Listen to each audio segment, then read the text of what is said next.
To you, Dr. Robert Malone and his beautiful wife, Dr. Jill Malone.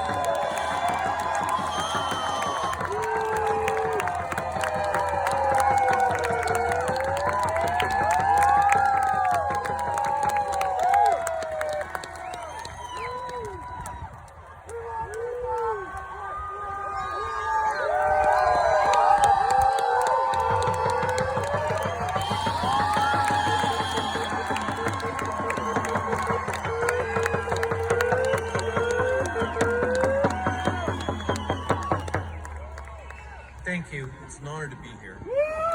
And please allow me to introduce my fellow warrior, Dr. Jill Glasspool.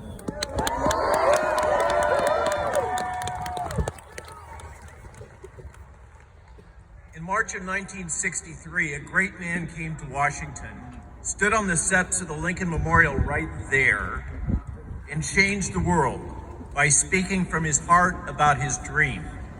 Simple words that continue to resonate through time. We all stand on the shoulders of giants.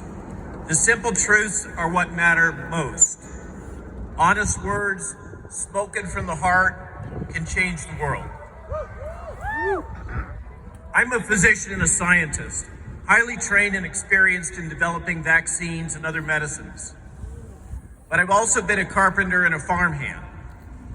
In my life, my wife, my family, my friends, and my treasured horses have provided all that I could hope for.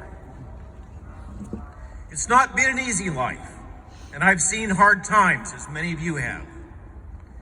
In walking my path, I've traveled from the arrogance and hubris of youth to arriving at awareness that peace and happiness flows like a fountain from a commitment to kindness, good works, and striving to help others. I come to you with an open heart as a physician committed to healing, bringing 3 simple words, each of which ring like bells in the soul of honest people. Integrity, dignity, community. Integrity is a commitment to truth in what you say, how you live, how you treat others. Dignity flows from respect for ourselves, for each other, and for the world we live in.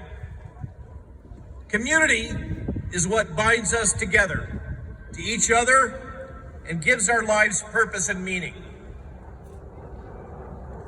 St. Augustine, the doctor of the Roman Catholic Church, famously said, "The truth is like a lion. You don't have to defend it. Let it loose. It will defend itself."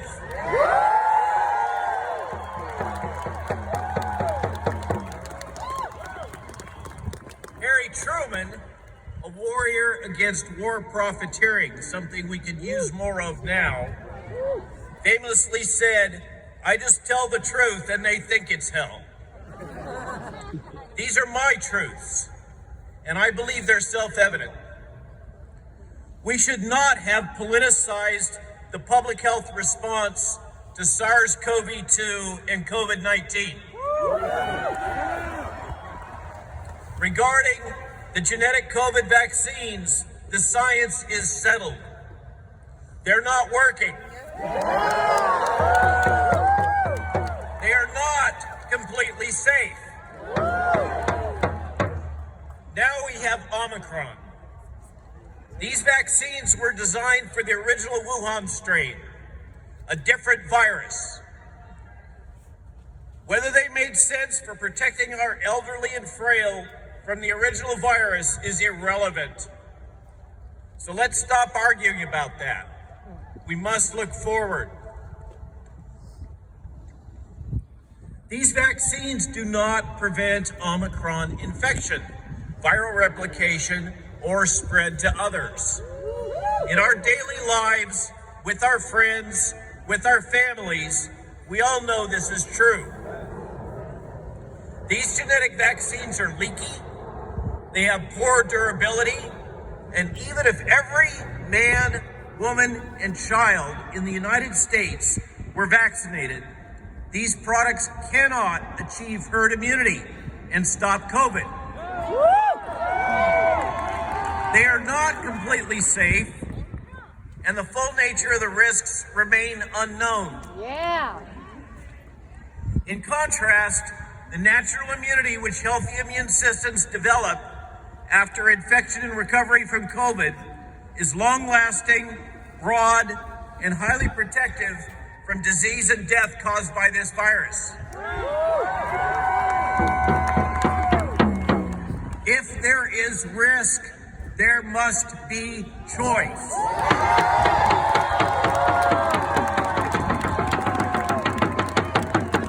This is the fundamental bedrock truth of modern bioethics.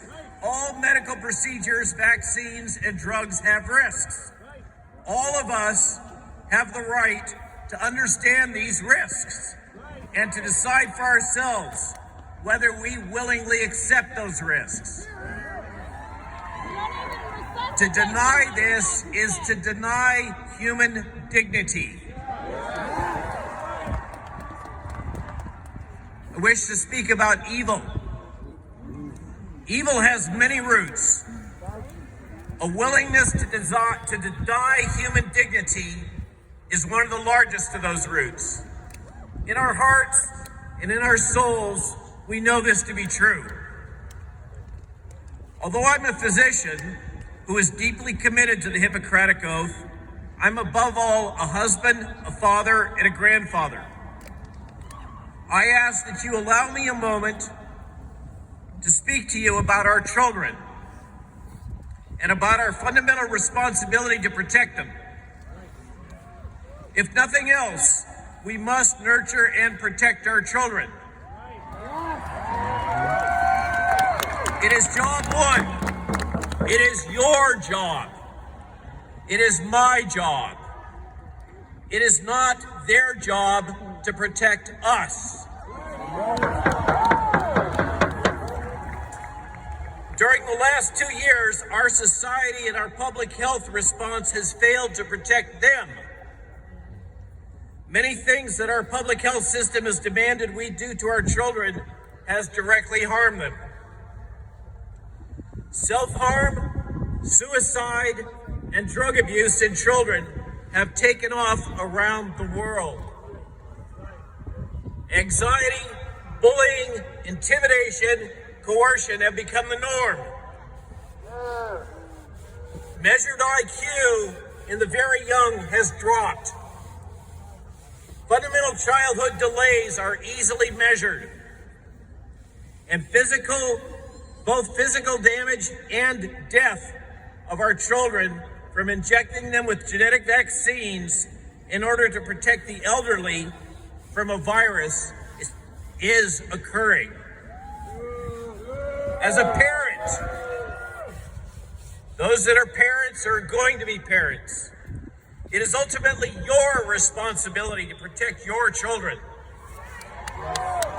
If they're harmed by these genetic vaccines, you are the one that will have to take care of them.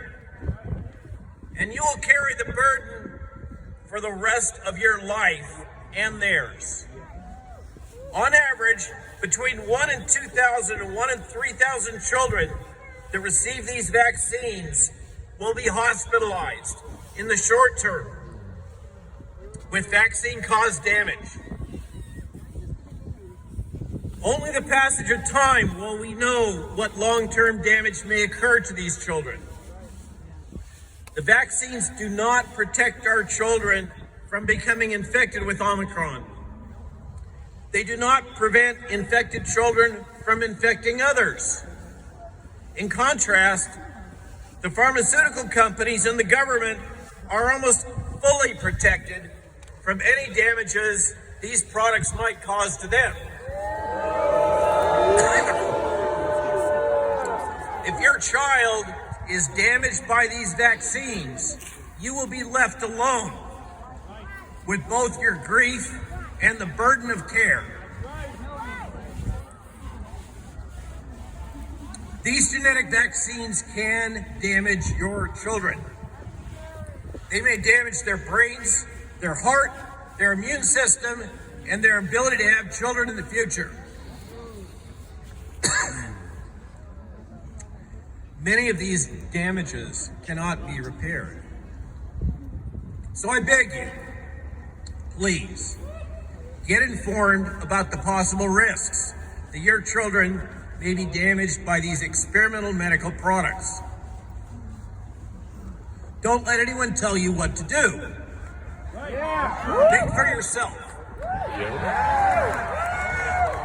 Because it's your responsibility to protect and nurture them. If they're damaged, no state governor, no public health official, no television doctor will be there to help you. You, your family, and your child will have to carry the load yourselves. Pardon me.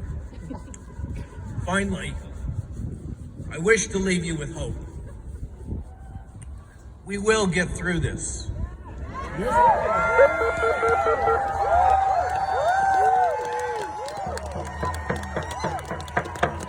I sincerely believe that we can break through the effects of the madness of crowds, the mass formation, the effects of the legacy media and big tech promoted fear and psychological manipulation, which have deeply distorted public health policy. Omicron is destroying the approved narrative that the vaccines are safe and effective, and that early drug treatment does not work. The dark winter, predicted by our president and pushed by fearmongers in the media, is failing to materialize.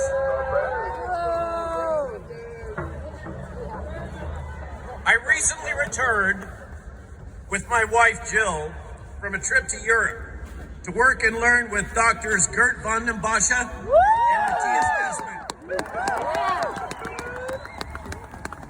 I was reminded once again by them, as I'm reminded by all of you, that Americans are fundamentally good people.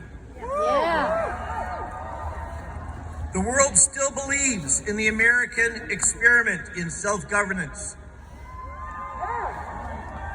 The Davos oligarchs have demonstrated their gross incompetence to all the world over the last 2 years. They have neither right nor ability to govern America and Americans. We are a free people.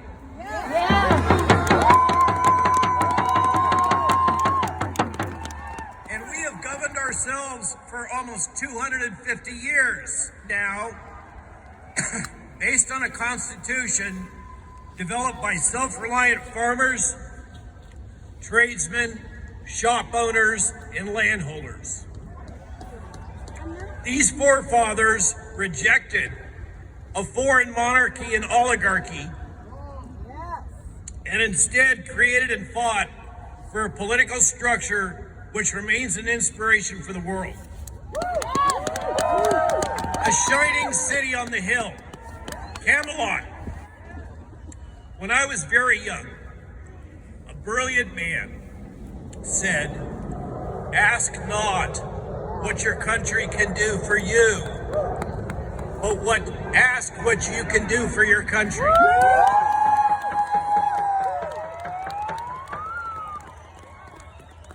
This is our country. We own this amazing gift, but we must defend it if we wish to keep it.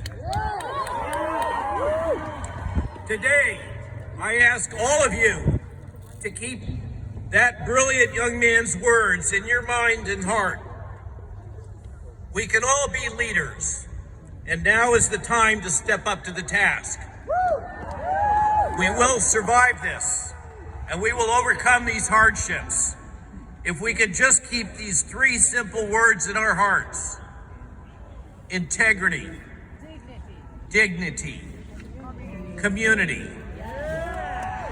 So fight for your children. Do not comply. I thank you so much for your time and attention.